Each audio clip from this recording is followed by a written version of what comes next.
How on earth are you going to have an atheist writing, this guy Jesus really rose from the dead? You think he's still going to be an atheist? Things got ugly when this arrogant atheist tried to disprove Jesus' existence with outrageous claims. But what Cliffe did after hearing his ridiculous logic made him regret it. And they're not necessarily reliable because they're written by Christians. Now, if you had a militant atheist writing and saying, gee, this guy Jesus raised from the dead, that's kind of odd.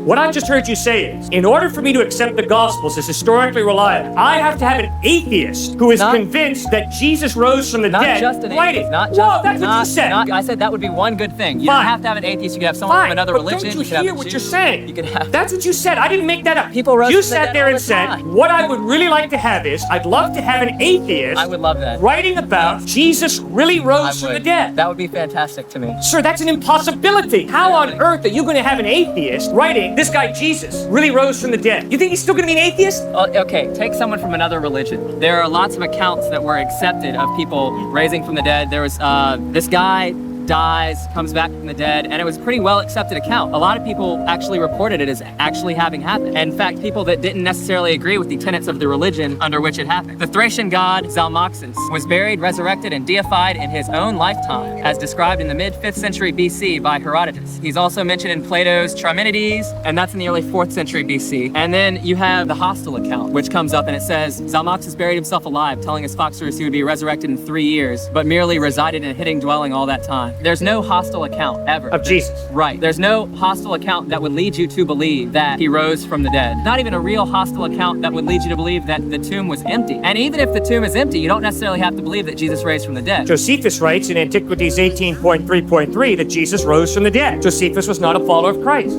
Josephus writes about it. When was Josephus writing? Early 100s, wasn't he? I believe so. Yeah. But isn't it possible that he's just recounting of this cult that's risen? He's recounting their religious belief? He's a man who is not a follower of Christ, saying that it's purported that Jesus rose from the dead. Yeah, he's saying it's purported. He's never attests to its veracity. He just says that's what they believe. That's right. He didn't see Jesus risen from the dead, but he's recording that that's what people are claiming, that they saw Jesus risen from the dead. There's no outside corroborating evidence. Yeah, but don't you see what you're saying? You're saying that in order for me to accept those Gospels as reliable, I have to have someone who saw Jesus risen from the dead and chose not to believe in it. You don't think that's unrealistic? Not necessarily. Well, if you're going to see Jesus risen from the dead, I mean, you could see you're not going to believe. You're going to go out and write hostile references about him? You could see Jesus walking around after that. You could just see Jesus and not even hear about it and write it down. I mean, like all the anonymous witnesses, too. Nobody wrote that down except for people that were Christians when Jesus was alive. When Jesus was arrested in the Garden of Gethsemane, you have all of his disciples deserted him. They were not true believers. They were Christ deniers, Christ deserters, Christ betrayers. These guys were not true believers.